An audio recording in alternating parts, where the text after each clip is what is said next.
Hi folks, this is Ollie Dran from the Center for Academic Excellence. In this video I'm going to be sharing another universal design for learning tip. What is alt text and why is it important? This UDL video series provides simple, easy to use strategies that can have big impact on our students' learning. So you might come across alternative text if you're adding content in D2L. If you try to upload a picture or a graph, you might have been prompted to provide alternative text. Now D2L describes what alternative text is, but why is this so important? Well, some of our students may be blind or have a visual impairment, and whenever their alternative reader reads content to them and it comes across an image, if that image doesn't have alternative text provided, then the reader doesn't know what to do with it. And so that, especially if it's conveying really important information about your course, if it's just a picture that is just decorative, maybe it's a picture of you as the instructor, or maybe it's just like a flower or something that's just a, maybe dress up the content page, those things aren't as important.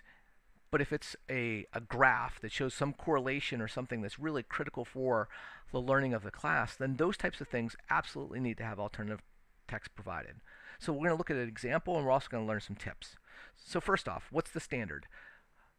For instructors, we should provide alternative text for images, graphs, audio, links that communicate relevant educational information. So that's the standard. If the image you're uploading or the object you're uploading conveys relevant educational information, then providing alternative text is a must.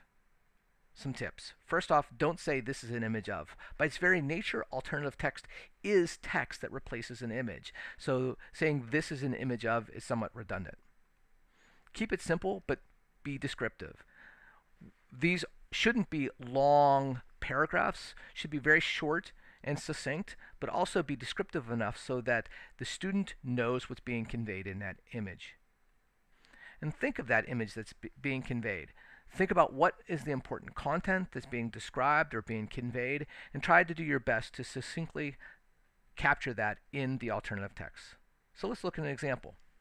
Here's an example of George Washington. This is a classic painting of George Washington crossing the Delaware. So what type of alternative text should we use? So these examples are provided by WebAIM, which is an online accessibility guide.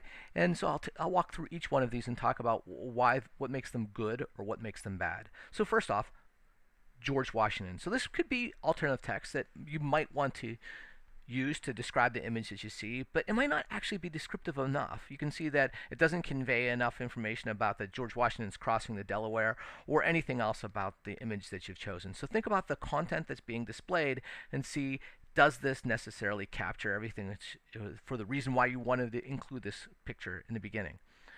So here we have painting of George Washington. Well, clearly it's a painting, but again, does this do enough to convey all the important information that's relevant for a student who might be taking the class, and also the reason, the instructional decision behind you including this as an instructor?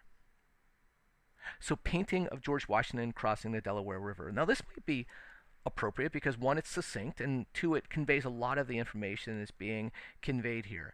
So this might be the appropriate choice. A classic painting demonstrating the use of light and color to create composition. Now at first glance you may be thinking, well, this doesn't capture it at all.